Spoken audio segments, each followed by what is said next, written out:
If God is two persons, Father and Son, then the love exchange between them is impersonal because that very thing, the abstract entity called love, is itself impersonal.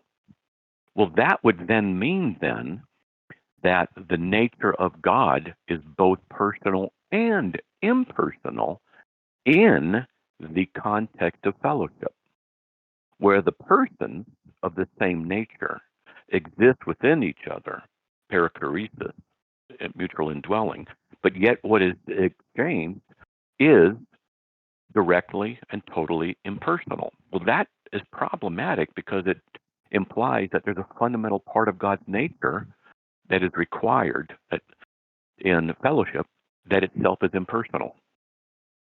And that presents problems. How can an impersonal aspect of God's nature be necessary to his personhood? And that's problematic. Well, let's introduce the idea of the Trinity. So, the Trinity, the Father and the Son would love each other, but that love is mediated by the Holy Spirit. The Holy Spirit and the Father love each other, and that love is mediated by the Son. The Son and the Spirit love each other, and their love is mediated by the Father. So I've broken that down into kind of coarse ways to exchange to get this across. But the idea here is that in the mediation between them, the one who is the mediator is not impersonal, and therefore the love exchange is, in a sense, in the perichoretic indwelling, inseparable operations of the divinely simple being. So that in the Trinity, we have the minimal necessary position intellectually to justify a God who exists forever, can have fellowship, can love, and yet has no impersonal essence to its nature. Okay? Okay. I'm probably going to have to listen to that back a couple of times, Matt. Yes, okay. But I am going to listen to it back a couple of times. Okay. Well, here, let me introduce something else. Okay. Why the Trinity is necessary. Now, and because I've said all this stuff already, that's a foundational kind of a premise.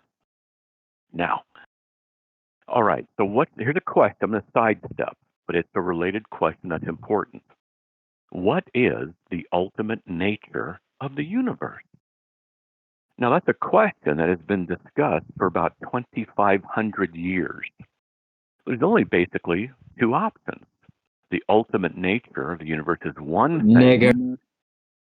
It's either one thing or it's many things. So it's one substance or it's multiple substances. This is the question that has been asked for hundreds and hundreds and hundreds of years, and philosophers throughout the ages have wrestled with it. Because it cannot be both, it can only be one or the other. It's either one or it's not the case that it's one. Well, there's problems with both positions, which is why philosophers have wrestled with this. The position that that the universe is one substance is called monism. monism. Monism. Well, let's say that everything in the universe is just one thing. If that's the case, if everything's in one substance and one thing, then how do you justify distinctions between objects? Because the door that I'm tapping right now and the desk I'm tapping right now are the same substance. If they're the same substance, how are they distinct? Well, they're only perceived as being distinct. Well, then how do you know your perceptions are correct? And it goes on and it gets worse. If there's no distinction between substances, how do you have truth statements? Because truth statements require distinction. You and I are talking. You and I are distinct. And so we can have truth statements. I am walking. I is distinct from the action of walking. Distinction. I'm walking on the floor. I am different than the floor. Okay, so distinctions are required for truth statements, but if everything's one thing, then how do you have distinctions in truth statements? So it undermines that position. Okay, well, what if it's multiple things. It's called atomism. If everything is different, the door and the desk are different substances, then if that's the case, then how can they have different substances? How can they exist being different? And the cat, we have a nice Maine Coon, I'm petting him right now. Catness is not the same as the door. Then if everything is multiple substances, then how far back does the nature of catness go versus a door? And if they're not the same thing, then how do you have coherence between the objects? Without coherence in relationship, you can't have truth statements. And so truth is undermined this way too. Now it gets a lot more complicated, but those are the summations. All right. So they say, what is the ultimate nature of the universe? One or many? Enter the doctrine of the Trinity. The Trinity is one God in three distinct, simultaneous, co-eternal persons who exist eternally in a perichoretic relationship. All right, see y'all later. I gotta go. See you. Means mutual indwelling. In the Trinity, God is both one and many equally. If you presuppose that God is a necessary precondition for all intelligibility, that the one and the many existing within the nature of God are reflected in the universe, then the problem of the one and the many goes away. Then we can see in the object that we look at, we can see distinction and unity, because the distinction occurs in the mind of God, and the unity exists in the mind of God, and we are thinking God's thoughts after him. I skipped a lot of steps, but that's the basic summation. So the issue of the one and the many is solved by the doctrine of the Trinity, and it's just another advantage of the doctrine of the Trinity. Okay. Interesting. Okay. Do you want to say something, Objects? Yeah, I want to ask something. Not Fox. Okay. Like it's like, what if we have like one substance, and like we can just say like, what makes a door, a cat distinct? Is like I would propose like two ideas. Like one idea would be like the difference shape. How do we call it? Like different shape of this one substance, or basically we can also say that this difference is made in our mind. Like you can say like all is one substance, but our like mind is the one which makes the distinction between those. Yeah, but that's going to be a different substance, right? The problem with that is the problem with that is you're just seeing the same substance in different ways. It doesn't negate the substance issue. It just means perception. That's all.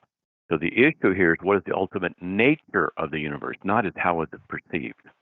That's why that doesn't work. Okay. What do you mean by nature then? Can you just like say what does that mean?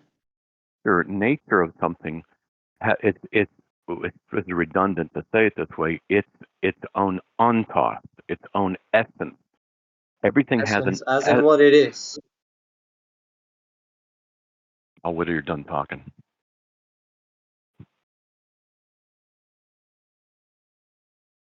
Don't interrupt, please. Hello. Yeah, Matt, if you ever want anybody muted, just say mute this guy and I'll mute them as quickly as possible. Okay, just so you know.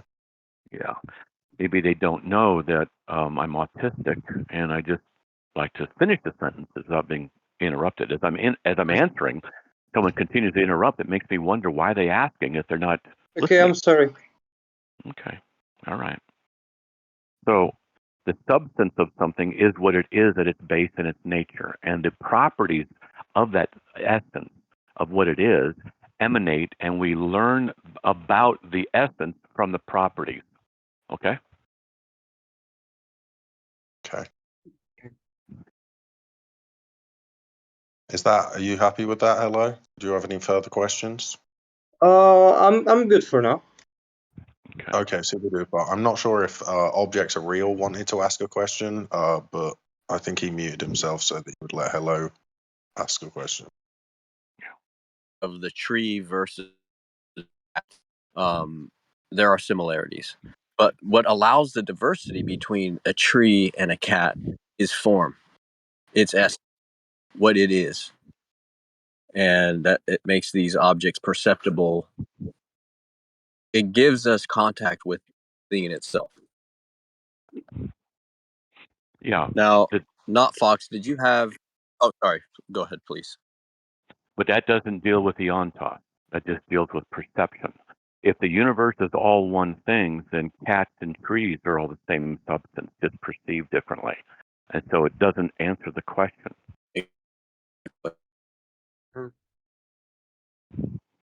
You've got this tiny lag object, so it's really weird. Like maybe you want to drop out, drop back in, and then hopefully we'll be able to wait for that, and you'll be able to ask your question.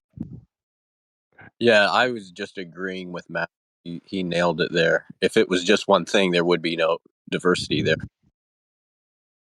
There could be perceptions of diversity, but that's not dealing with the essence. Because the question is, what is the ultimate essence, the nature of the universe, one or many? Sure, people recognize distinctions in perception, but that doesn't answer the challenge or the question. What is the ultimate nature of everything? Is it one thing or is it many things? Here, let me give you an example of something else to think about.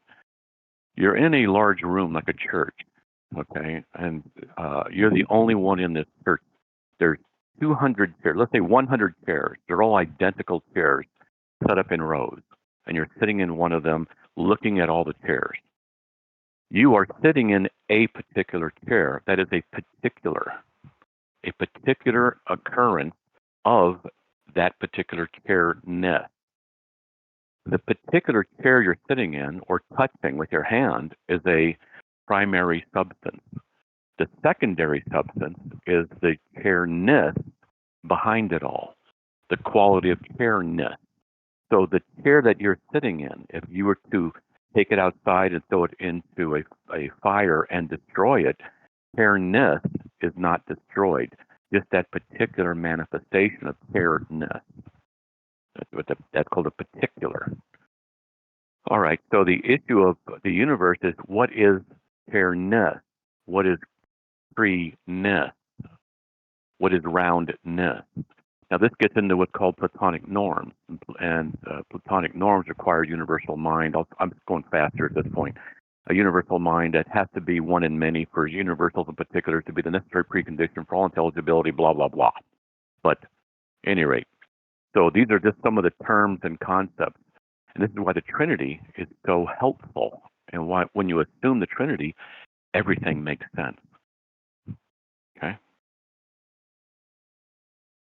Yeah, definitely. Well, let's just put the question to Matt then.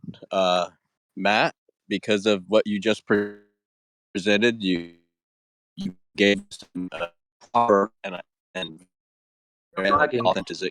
Are you? Let's just hear it. You broke up. What? Are you a Platonist?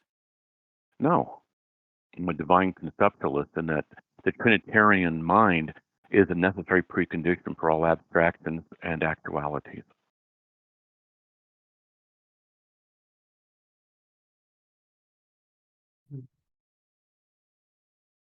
Do you accept the idea of Platonic forms? No, Platonic forms can't account for the universals without positing a single universal mind. And Platonism is unclear on that, where if you assume the Christian Trinity, like I said, everything makes sense. It all works. Yeah. Breaking out. They're breaking up objects.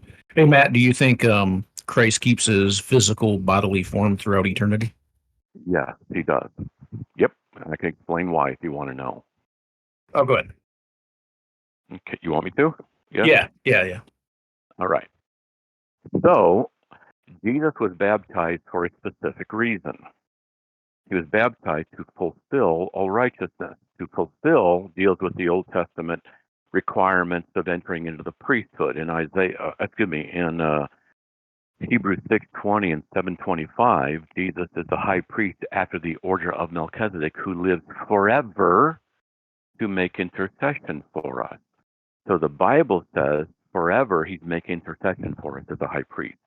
Hebrews 6:20, Hebrews 7:25. You can go check it out.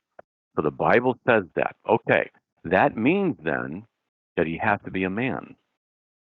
Because according to the law, when Jesus, according to Matthew 3:15, when he said that he was baptized to fulfill all righteousness, it was at his baptism, this is what I firmly believe, at his baptism that he entered into the priesthood, that office.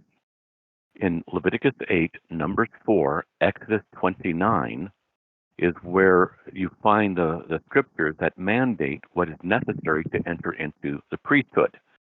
You have to be 30 years of age. Jesus was 30 when he began his ministry. A verbal blessing given, my beloved son, whom I'm well pleased. Oil applied to the person. This is a representative of the Holy Spirit. And, you guys won't like this, got to be sprinkled. That's Numbers 8, verse 7. So I believe Jesus was sprinkled according to the law. And that as such, he entered into the priesthood after the order of Melchizedek. You have to be a man in order to be a high priest.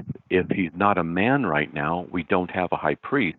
If we don't have a high priest, we don't have an intercessor, we're in trouble. Okay?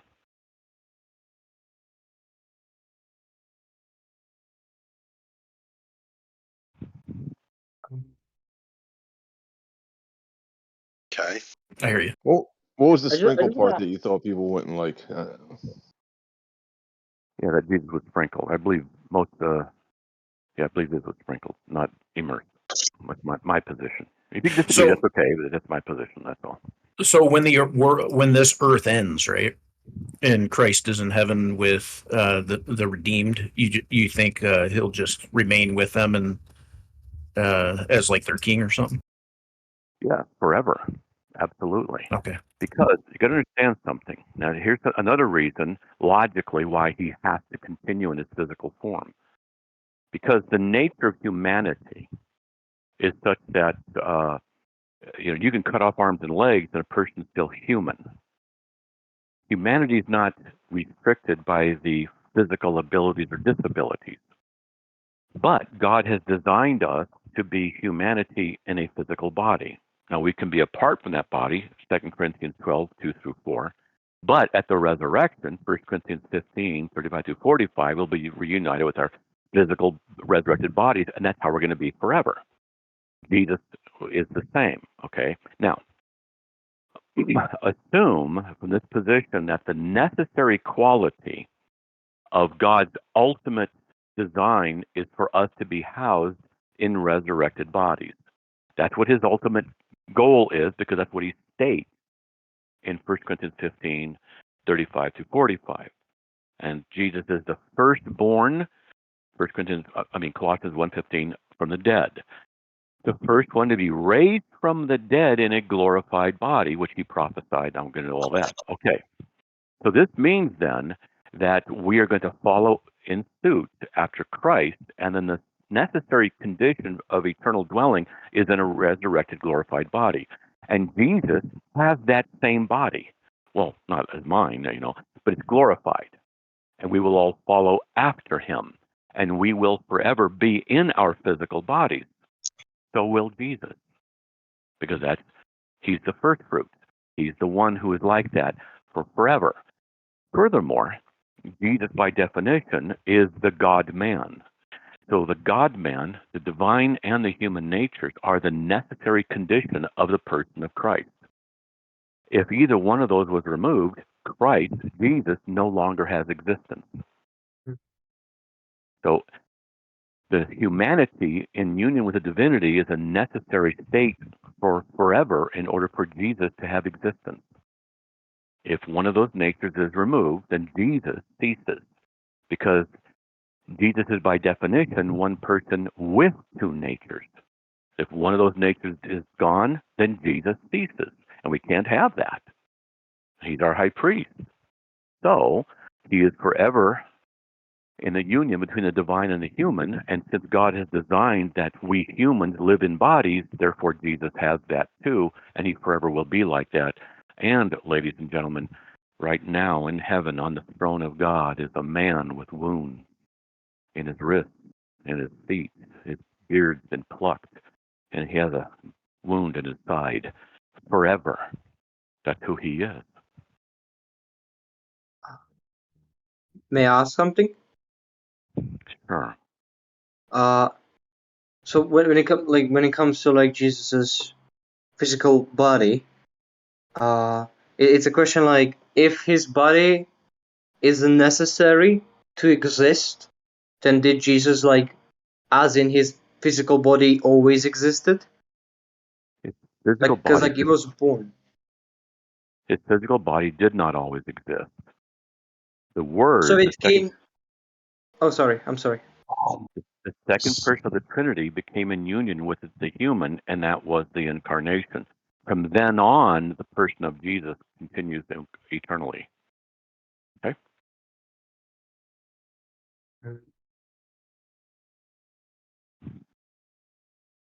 My question is like if Jesus was always like I'm not like it's if Jesus was like say always God in this form of like his existence is an essence, like as like Wynets put it, it's like how would his physical body be the necessary existence, because his body is a contingent thing, it's not a necessary thing.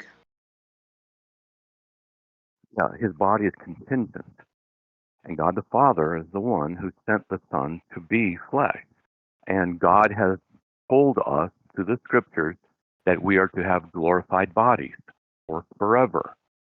Therefore, Jesus, being a man like us, will also be in that condition for forever in a physical form.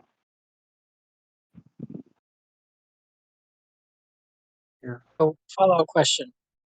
Would it be Okay? then safe to say that while Jesus was of the Father's nature, non-physical, um, when he became man, since man needs God, that then made him as a son's position to the Father, and that's why he calls the Father. You're breaking up. I'm sorry. Would um, would him taking on the physical form and all flesh needs God, would that then make him um,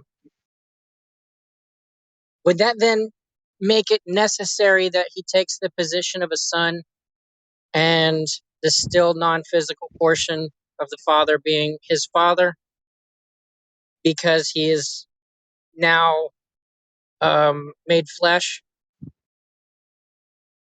I'm not sure I understood your question, but he has eternally been the Son. Okay, I can expand on that if you want, but he's eternally been the Son. So I does mean, that answer When your I question? Go ahead. kind of well, what I mean by whenever I say like son, um,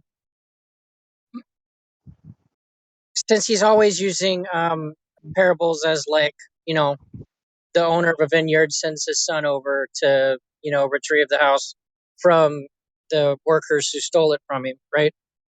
The son has the same authority as the father because the father has bestowed the authority to his son. Would the um with that just being as is, right? Because he is flesh or had become flesh, he is taking the role of the son in the legalistic work, because the father was in his moment being here and his father was still in heaven, right? And Yeah, he's let me made flesh explain. right now here. Say again? You're breaking up. But let me expand on those concepts, okay? Okay, you there? I'm traveling. Oh, okay. Here, let me expand on the concept. First, the eternal sonship of Christ. What that is from, and then we'll talk about the physical. the eternal sonship of Christ, you can go to Ephesians chapter 1, starting at verse 4. He chose us in him before the foundation of the world. That's the intertrinitarian communion covenant where the Father would elect and give to the Son the elect to save. So the Father chose, that's election, us in him, that's federal headship, that's in Christ, before the foundation of the world. So from forever ago, the Son would always be, need some help, hon? No? Okay. So from forever ago, the Son would the Word would always be the Son. And what is meant by that is that he would always be the one who would become incarnate in the law, under the law, made a little lower than the angels, etc. This was eternally decreed, so therefore he's eternally the Son in that relationship. When it came time for the incarnation, then Galatians 4:4 says he was made he was made under the law, which meant he was obligated to fulfill the requirements of the law, which is why he was baptized, which is why he was circumcised, which is why he would say God, the only true God is his Father, because he's under the law and has to fulfill the requirements of the law. So in that sense, he's the physical Son, except not in a biological sense, but incarnational physical sense, he's the Son of the Father. And John 5:18, he was calling God his own Father, making himself equal to God. So that's what the term in that context means, and hope that helps. Okay. I would Thank have you. it's like this would be basically like kind of question like in what sense exactly is Jesus God? Because if we would say that God is like a necessary being, then how can he have this? This would be like the Muslim critique of the Jesus and Trinity. Basically, it's like how could God make himself from necessary being to just a contingent being, basically, while still like having the do we define Jesus just like God, or like from just the necessary essence of his being, or do we say that he's also like a contingent being, as in physical being, would be God too? I'm not sure I understood your whole question because it's a little muffled. My hearing's not as good as it used to be. But I think you're saying, how could God be both necessary and contingent? Yeah, right? yeah, that would be kind of the essence of the question. Yeah. Okay. The Trinity is non-contingent and necessary. The second person of the Trinity is non-contingent and necessary. The second person of the Trinity became in union with a contingent nature, the human nature. In the union of the non-contingent and the contingent, we call the union the hypostatic union. That's in the person of Christ. So Christ, the person, has the attributes of both those natures ascribed to him, both contingency and non-contingency. It is not a contradiction because it's the attributes ascribed to the person. It's not saying that one nature became another nature. We are not saying that contingency became non-contingency. That doesn't work. We don't teach that. Instead, we say the two natures became in union in the one person, and the non-contingent nature existed with and alongside the contingent nature. They remain separate. And the attributes of those two natures are then ascribed to the single person, Jesus. Okay? Matt, can I ask you a strange question that's a little off topic of this? Sure. Strange questions will be something like, why does Blue sleep faster than Wednesday? Okay, no. So what do you think about like children that die, like say an infant? What do you think happens to them upon death? And do they end up growing to adults in the age to come? Ooh, interesting question. I have actually I have lost an infant after he was born. He died in our arms. So this is a real question, and the Bible doesn't tell us. It just does not tell us. So I can't tell you. I can only give you my opinion, and my opinion may be wrong. And my Okay, opinion what's your is, opinion? My opinion is they all go to heaven, and I think they are mature to 30 years of age. Right. Now, in an instant, or do you think that it happens over like a gradual period? Well, I think it's an instant, but I can't prove any of this. Why But, 30? but here's the thing, though. But hang on. So God, though, would know their structure, right? He knows their DNA. He knows what they would become. So obviously, if God knows what they would become, he could make them an adult instantly. Yeah, he could do that if he wants. Now, I can't die on this hill. I can't prove it. It's just what I lean toward. Right. Well, that makes sense. I mean, because if you think about it, like, for example, if you say, well, what happens to people with Down syndrome when they go to heaven? Well, they're probably healed, right? Like they'll probably, because God knows the underlying structure of what it is to be a healthy human. So, yeah, like Siamese twins, for example, will probably be unique individuals with their own body in relation to their DNA as well. So, yeah. Yeah, that's what I affirm too. Can't prove it, but that's my position. Right. It makes sense. I just wondered because some people, I think, have a belief that infants that die may, in a sense, just kind of resolve back into God or something or whatever. Or some hold that they'll keep their individuality and like you said, they'll probably be made into adults. The reason I hold to that is because Jesus, I look as the perfect standard, and at 30 is when he began his ministry, and 33 is when he died. So I look at those numbers, 30 to 33, as the perfect man. Okay, and then so babies will die, blah, blah, blah, blah. The 30 years, 33 years, I'll just go with that. It sounds good. That's it. Well, too, though, when you hear of cases where people, are resuscitated from, like, say, a cardiac arrest, and they get resuscitated, and they say they enter into the light. They often say if they saw like their grandmother that had died or their mother, they do look roughly 30 years of age. Yeah. Yep. Yeah, NDEs are interesting. I studied those too, and they're really good evidence for something continuing on after existence, after death. Yeah. Well, they should make anyone that's honest and intellectually honest that takes these serious. It should definitely make them think Jesus is at least very important because he is the most common person seen in an NDE, even among unbelievers. The first NDE I read, I think it was the first one, it left a very strong impression.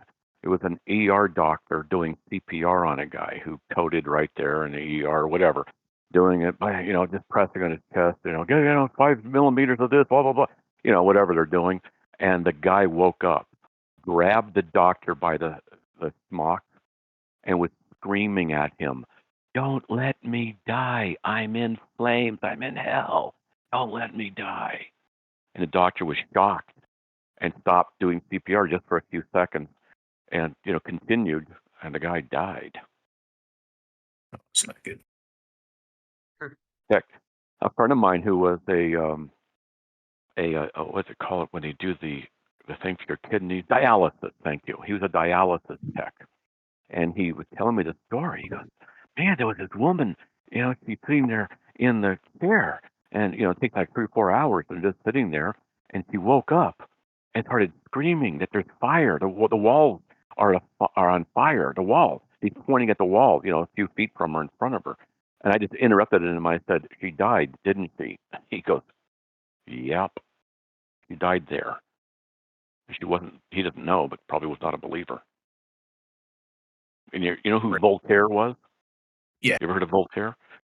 Yep. The nurse who took care of him swore up and down that she would never be at the bedside of an unbeliever again, because Voltaire was screaming that they were coming for him, and the flames and the forces were coming, the evil was coming for him, and he was screaming, and she was telling him, receive Christ, and he refused, and he passed away. Well, he got what he deserved then if he's going to refuse in the face of flames, right? Yeah.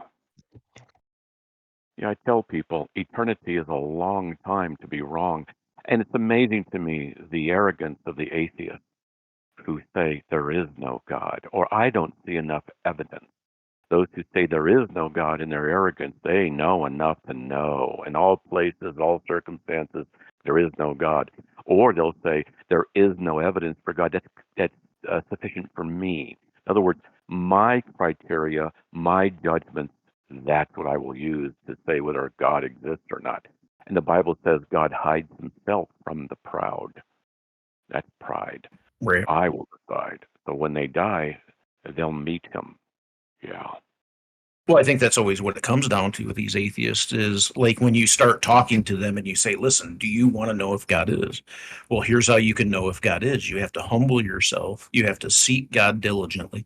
And then you really start to see that they're not sincere, that they really don't want to do that. And so you realize that the reason they don't know that God is because of their pride, and God is hiding his face from them because they refuse to humble themselves. Yep. Tell them, just say, you have to humble yourself just as God himself did in the person of Christ.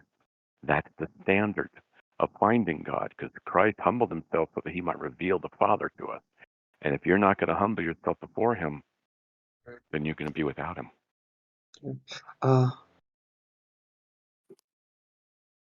I have a question about the substance. Okay, you say that the problem with my criticism would be like the perception, like that's it's like the problem of like perception, I like. understand you. My hearing's not very good, and Okay, I'm sorry. I'm just like mentioning again, like the substance. Like is the world made of one substance or multiple substance? It's like, what if fundamentally speaking, like there was just the mind of us, like the abstract objects in our mind that are actually in existence. So like the physical world would just like we couldn't say it does exist, but we can say our mind exists, and these forms in our mind are real, and therefore that's why reality is real. Like for one example, so it's like we would say like there are no substances. It's just like our mind, just like in my like the thing is that mind is not physical, so we would say mind is not physical. So it's like it's not made of anything, not made of anything that's physical. You're saying all kinds of things. I don't know which one to respond to.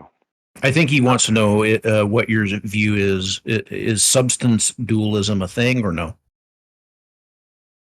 It's an intellectual position, a philosophical position, so it's a thing, yes. What's your view on it? What opinion do you take on it, or view? Substance dualism is the biblical position. Property dualism is not. There you go. Hello. He believes in substance dualism. He believes in substance.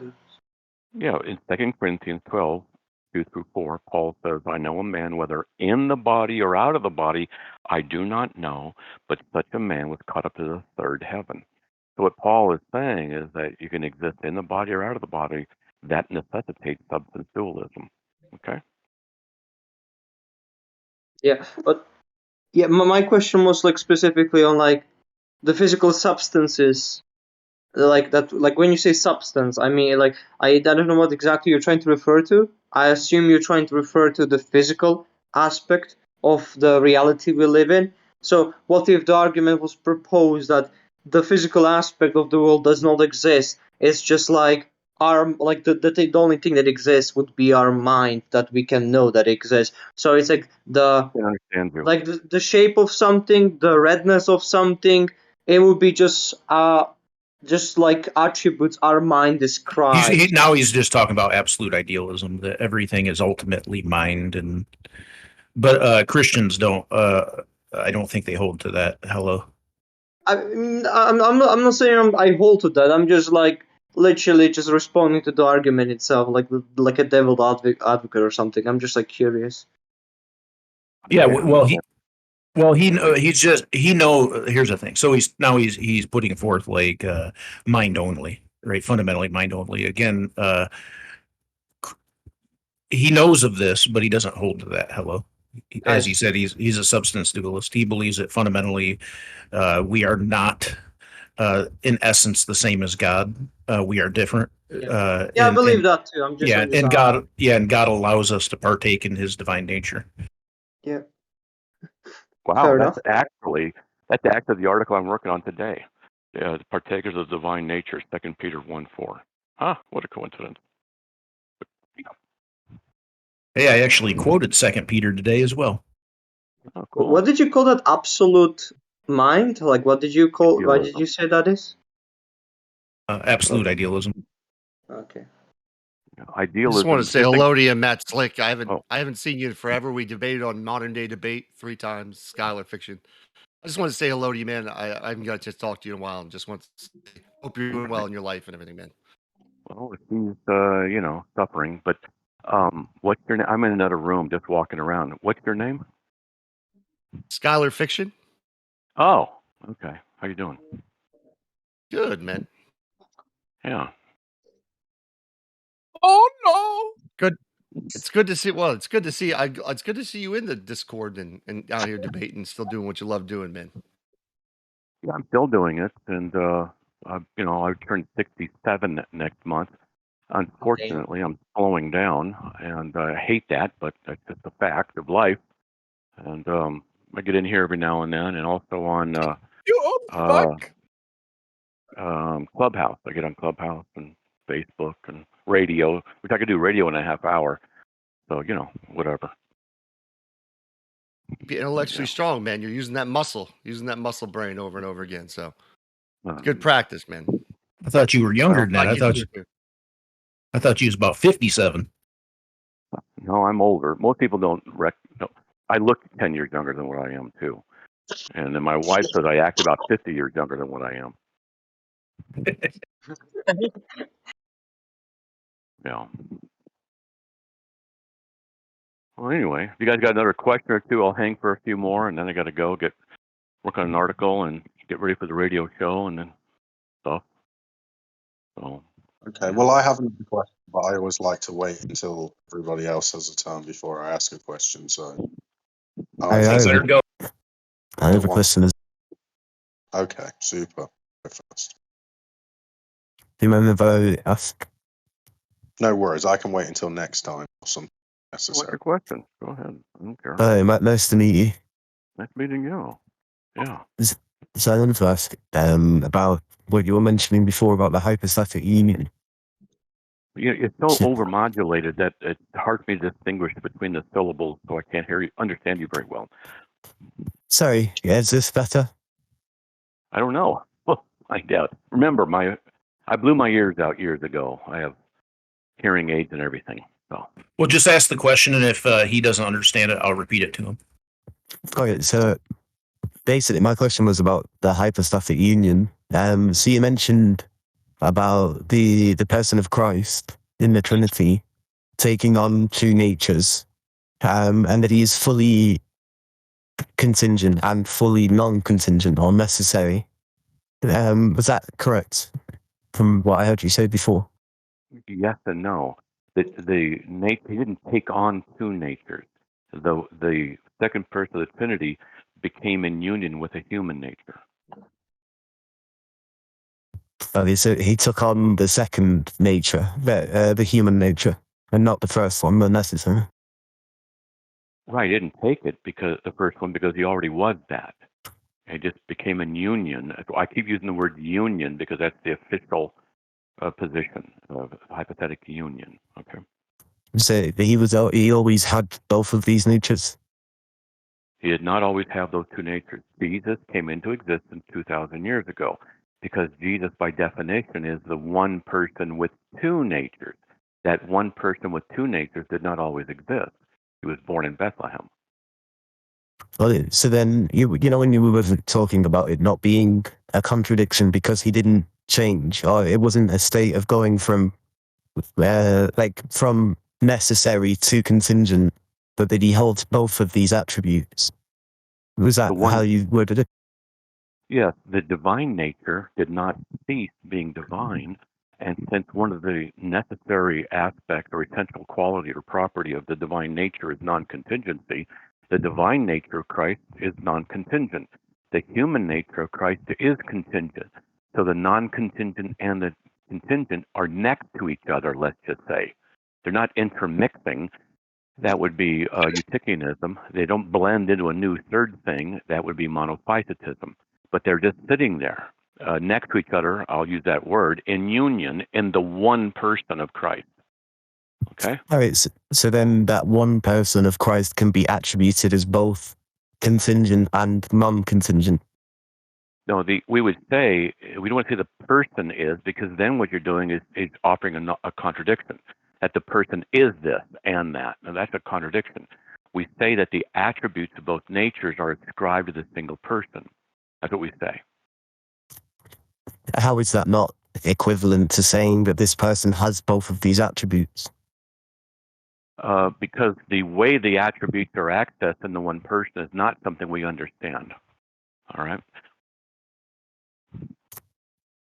Okay. Because it still kind of sounds like, and it just might be that I'm a bit thick. But it still sounds that you're saying that you have this one person that is Jesus, and he can be, what can be attributed to him is the quality of contingency, and you can also attribute to him the quality of non-contingency. It just sounds like you're wording it slightly differently, but essentially that is what you're saying.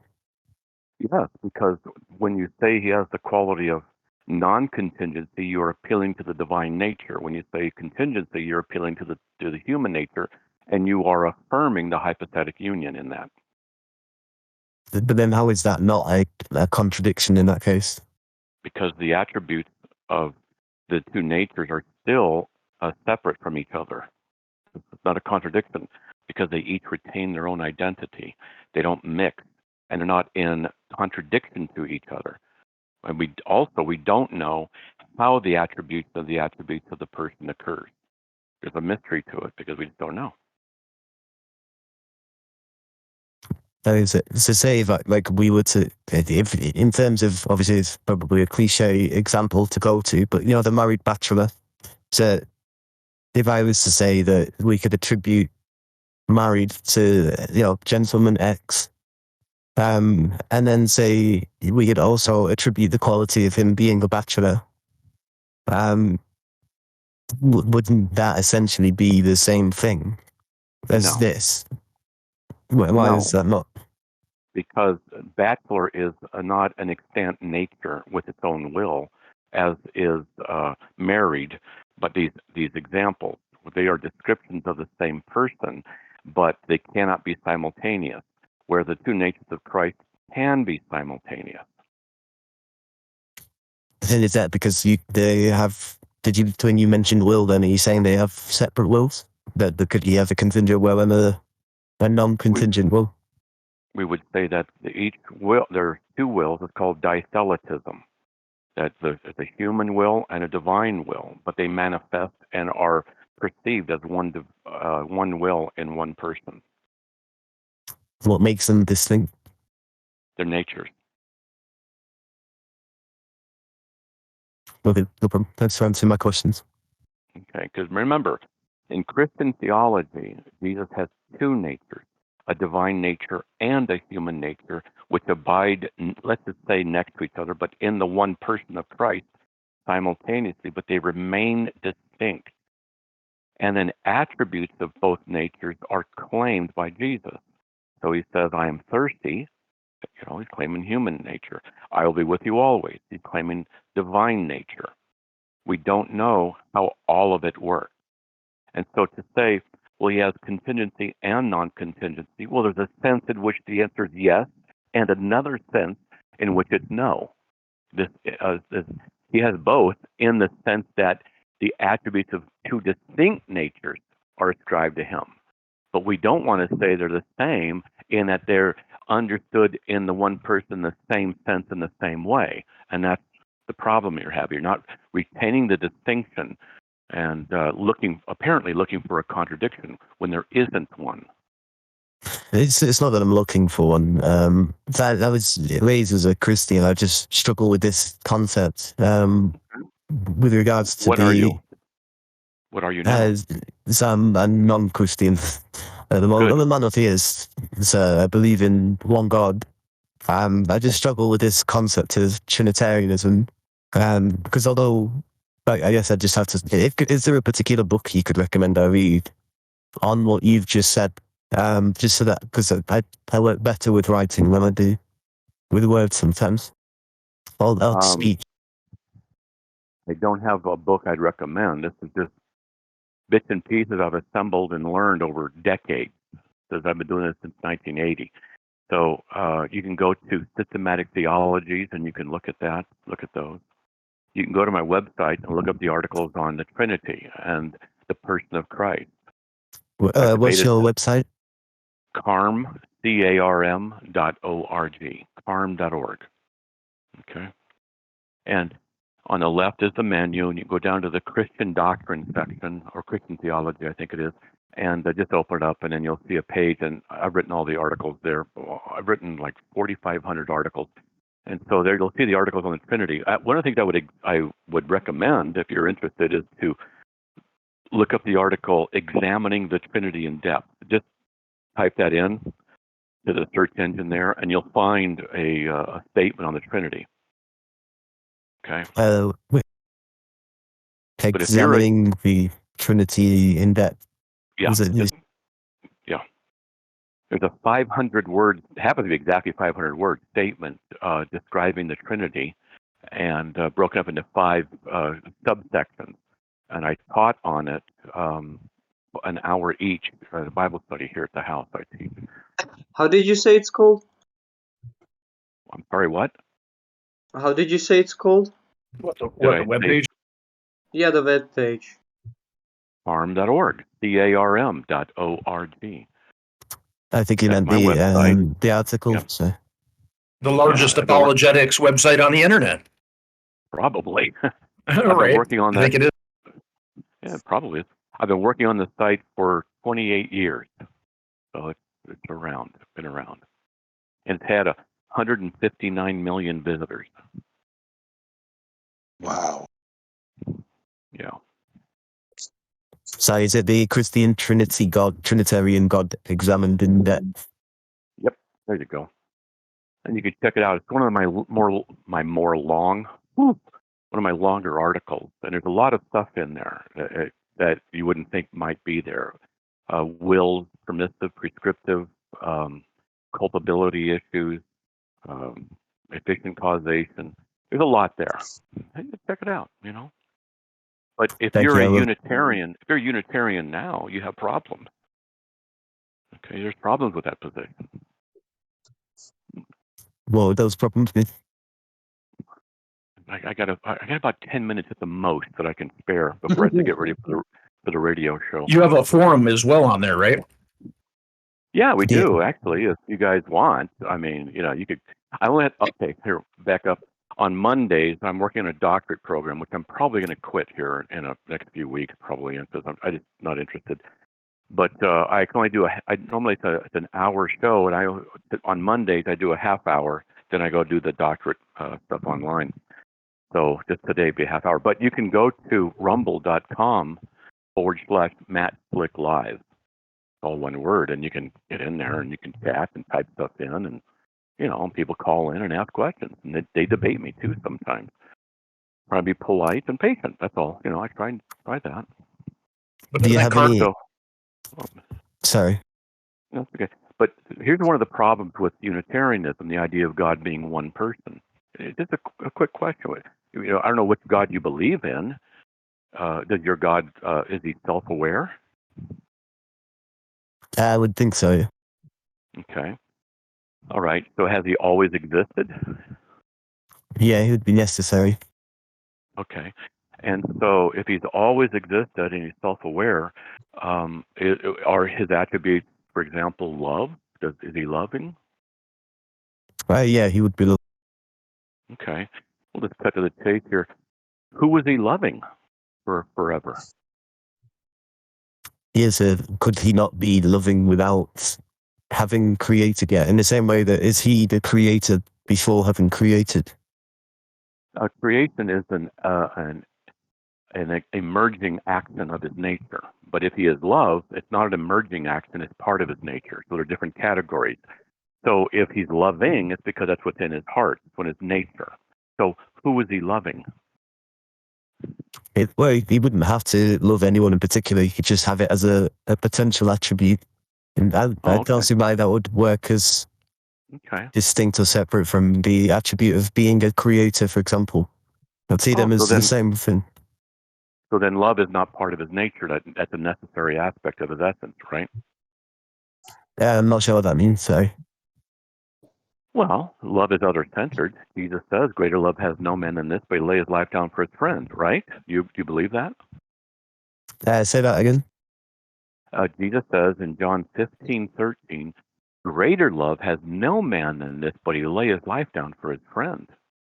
The greatest act of love is self-sacrifice, right? Do you agree? Not necessarily, I don't know. I'd have to think about that. I don't see why that would be the greatest act of love necessarily. Well, that's what Jesus said. Do you believe what Jesus said is true? Not necessarily what the Bible says Jesus says, but even if he said it, I don't know. Let's think about it. Well, then, if anybody lays his life down for his friend, that's a great act of sacrifice, isn't it? Well, it depends, because if you're referring to the sacrifice that Jesus made, is it a sacrifice if God gets Jesus back? Like if I told you I'm going to sacrifice all of my money, but then I go back and I get my money back again, and I've still got it after 3 days, have I really made a sacrifice?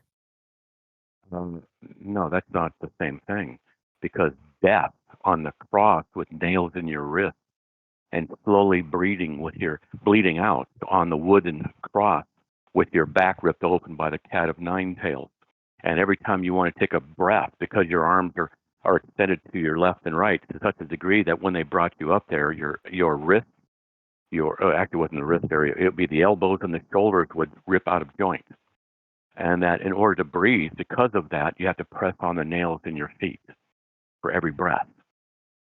Okay? That's what he went through for hours and hours as he slowly bled out. All right? Then he died from that. His heart ruptured. Which is why when the soldier pierced his side with a spear, blood and water came out, because the circulatory system had stopped and plasma separated. Okay? So, he did that. That is the suffering. That is the death. And he was resurrected in the same body he died in, with those wounds retained. If you want to say that he took it back, then why does his body still have the wounds of his crucifixion and the ordeal? Because it really was a death he went through. And then the victory over the death that he purchased is proven by his resurrection. Right. And you can't say that just because he had glory awaiting that he didn't suffer. Like, say that we die and we go to heaven and all our suffering ends. It doesn't mean that we didn't actually suffer and suffer greatly in this world. So, yes, I'm not talking about whether or not Jesus suffered. I'm talking specifically about whether or not the Father made a sacrifice. That is, did the Father lose anything? And if at the end of it he still has his Son, then regardless of whether the Son was someone he suffered, like how is it that there is a sacrifice if the thing that is to be sacrificed is retained or remains? So suffering is a separate issue. The sacrifice was the death. The actual death, that is the thing, that is it. The shedding of blood and the death, that is it. Now let me ask you, according to the scriptures, did that occur? Did Jesus actually die? Yeah, I don't even know if he did. I'm sorry, what? I couldn't understand you. Yeah, sorry, I don't even know if he did die. I'm not too sure. I said according to the scriptures. I said according to the scriptures, did he? Yes, according to the Bible as it's written today, it says that, that Jesus died. So yes, according to the Bible, yes. The answer is yes. So you're critiquing the Bible. You're critiquing Christ found in the Bible. According to the Bible, he died. And then he died, and it really was a death that he really did experience. The experience was not taken back and made into nothing. So he died. Your argument is the same. as the Jehovah's Witnesses. Yes, I'm not familiar with what the Jehovah's Witnesses is saying, but in terms of like what I understand a sacrifice to be, I just don't see how if Jesus is to be brought back, that could be understood as a sacrifice. That maybe I Because just differ. part of the sacrifice was to bear our sins in his body on the cross. Second Peter 2:24. So that's part of the necessity to sacrifice. And so the sin debt was paid on the cross, Colossians 2:14. He was made sin on our behalf, 2 Corinthians 5:21. All that occurred on the cross. And so the sacrifice is the sacrifice of the person bearing our sin, and that was death, and he did that. So the sin was then taken care of, and then the proof that sacrifice was acceptable was the fact that he was raised from the dead in a glorified body. But the sin died with him. So the sin is not retained and taken back. Okay? Yes, I don't really follow this. Yeah, that's okay. Now, the point I was trying to make earlier was, in your view, people can outdo God by doing sacrificial things and loving and dying for others. And like a mom and a dad would sacrifice themselves to save their child. So that's a great act of love. But in your view, your God can't do that. Your God can be outdone by simple creatures. Well, I disagree. I wouldn't say that would be necessarily the greatest act of love. Well, it certainly is a great act of love, wouldn't you say? Something that your God can't do. How is it that your God is that great if he can't even do such a great act of sacrificial love?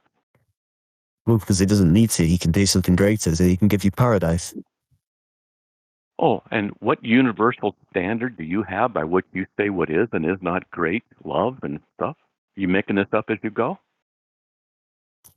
No, not really. I'm just going off of a number of different books that I've written.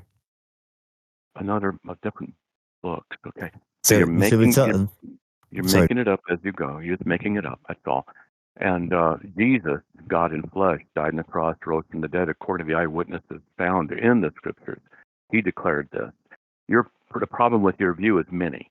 You don't have the way to be able to decide or be able to discern that your God, as one person, was able to have fellowship with anybody. The fellowship could only be created or realized in full personhood after the creation of someone else. Your view would also necessitate that mere creatures could perform greater acts of love than your God because they're sacrificing themselves, and your God can't do that.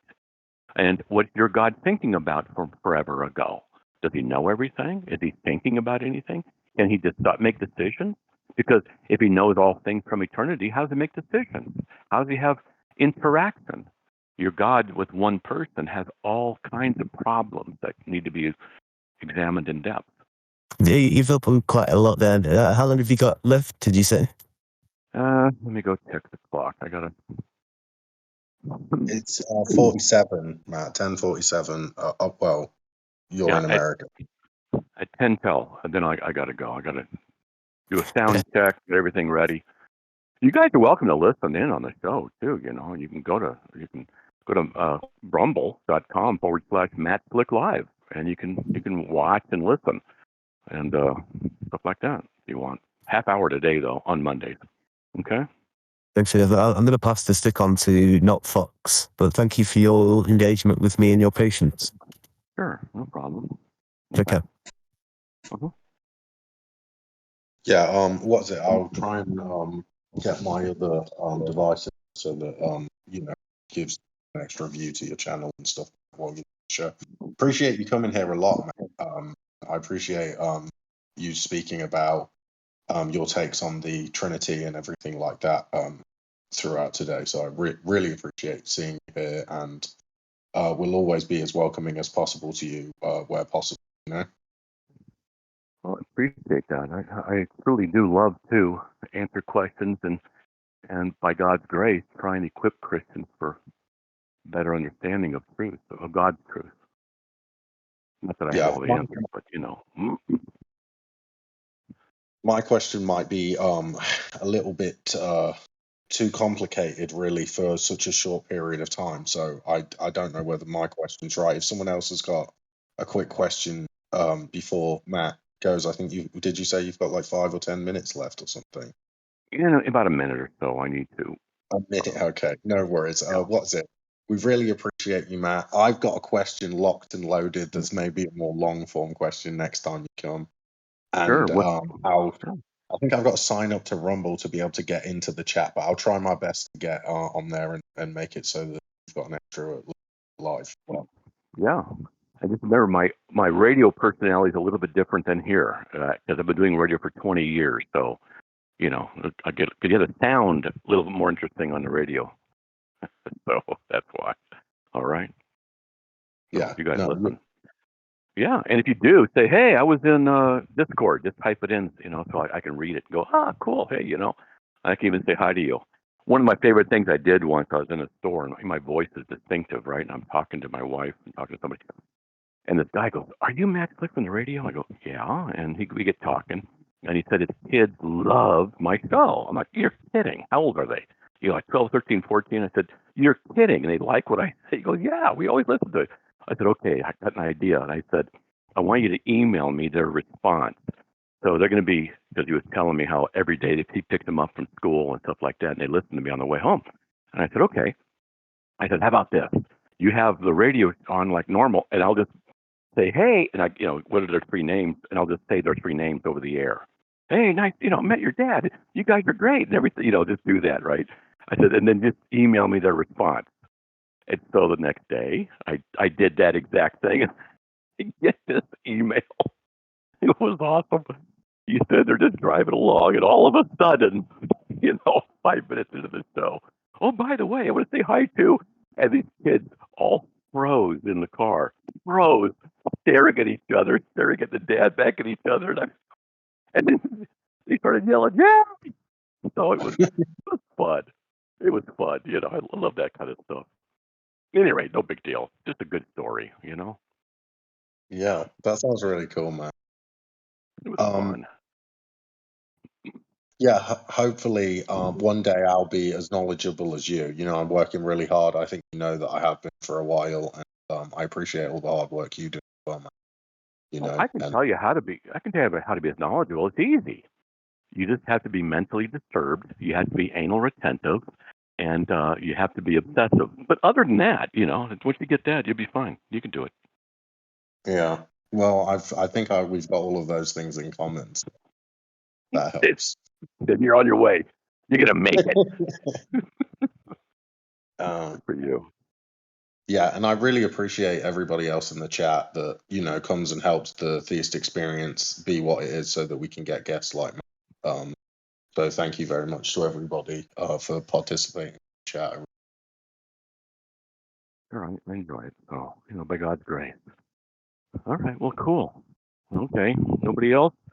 I think what I'll do then is get on the air, do my 10 minutes, 5 minutes of prep, and stuff like that. Okay.